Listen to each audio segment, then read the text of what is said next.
안녕하세요. 윤부동산입니다. 자, 한국경제에서 그동안 발표되었던 입주 물량에 대한 기사가 나왔습니다. 제목은 어쩐지 이상하다 싶더니 입주 물량 실상은 완전 달랐다라는 내용입니다. 자, 입주 통계 48만 구라는데 48만 가구 이것저것 빼고 나면 21만 가구, 절반도 되지 않는다는 얘기죠. 공동주택에 관한 얘기입니다.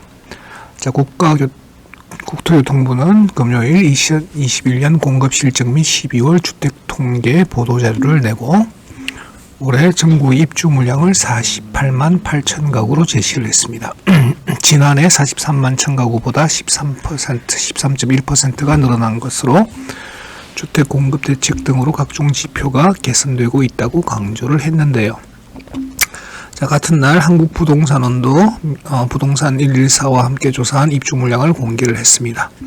자, 부동산원은 이번을 시작으로 앞으로 반기마다 수치를 공개할 계획입니다. 이건 이미 공동주택은 이미 다 나와 있습니다. 민간 공동주택은요. 자, 공개된 통계에 따르면 올해 전국 입주 예정 물량은 35만 6,891가구다. 국토부 통계에 비하면 13만 가구 이상 적다. 서울만 놓고 보면 3만 6천 가구로 정부 8만 1천 가구의 2배 차이가 넘게 나고 있습니다. 얼마나 나요? 4만 5천 가구나 차이가 나고 있죠.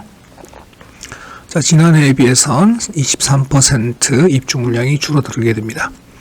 자, 수도권도 지난해 수준이 19만여 가구를 그치게 됩니다. 입주 물량에서 왜 이런 차이가 날까? 자, 국토부가 발표하는 입주 물량은 예전부터 논란이 많았습니다. 민간 업체들이 추산한 것에 비해 매번 지나치게 많았기 때문에. 자, 지난해만 해도 추정치 차이가 2배를 넘었습니다. 시장에서 공급 부족으로 인해 시장이 불안해질 것이라고 우려할 때마다 정부는 자체 추산한 숫자를 근거로 공급은 충분하다고 해왔습니다. 자, 통계 차이의 가장 큰 이유는 대상 주택이 달라서다. 자, 시장에 유의미하게 영향을 줄 수 있는 공동주택만 계산해, 즉 사람들의 니즈에 맞는 주택만 계산하는 게 아파트가 되겠죠. 정부는 빌라, 단독주택, 임대, 몽땅 포함해서 발표를 합니다. 자, 민간에서는 입주자 모집 공고를 기준으로 입주가 확정된 물량만 통계를 잡는데 정부는 인허가를 기준으로 합니다. 그래서 입주 확정 물량은 민간 통계가 정확하다는 얘기가 되겠죠. 자, 정부 통계는 얼마 전까지만 해도 기자들이 굳이 따져 묻지 않으면 서울 아파트만 따로 적시하지도 않았습니다. 수요자들이 가장 관심을 갖는 가장 민감한 숫자인데도 그렇습니다. 자, 국토부 산하기관인 부동산원은 올해부터 입주 물량을 발표하기로 한 것도 그동안 끊이지 않던 잡음을 줄이려는 의도다. 부동산 114가 조사한 공동주택 입주 물량 통계에 부동산원 자체 추정치, 임대 물량 등을 반영해 숫자를 조정했다. 결국 부동산원 발표에도 임대 아파트까지 싹 다 포함을 하겠다는 얘기죠. 자, 지난해에는 서울 공동주택이라는 같은 기준으로 따져도 민간과 정부 통계는 10,000 가구가량 차이가 났습니다. 자, 앞으로 부동산원이 발표할 공동주택 통계를 참고하면 되겠다 싶지만 이마저도 현실과는 또 다릅니다. 서울 입주 예정 물량 36,204가구 가운데 민간 임대와 공공임대가 17,118가구입니다. 그러면 순수 민간으로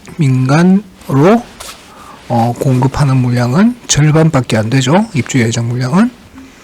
자, 민간 임대도 임대지만 공공 임대는 들어가고 싶어하는 사람이 거의 없죠. 지금도 공실이 있는데. 자, 결국 국토부 발표 48만 8천 가구 가운데 빌라 다가구 단독주택을 빼고 공공 임대를 빼면 다시 나오게 되는 겁니다. 그래서 계산을 해보면 21만 5천여 가구입니다. 자, 여기서 민간 임대까지 빼면 16만 3천 가구입니다. 즉 국민들이 원하는 국민들의 니즈에 맞는 가구 공급은 16만 3천 가구에 그친다.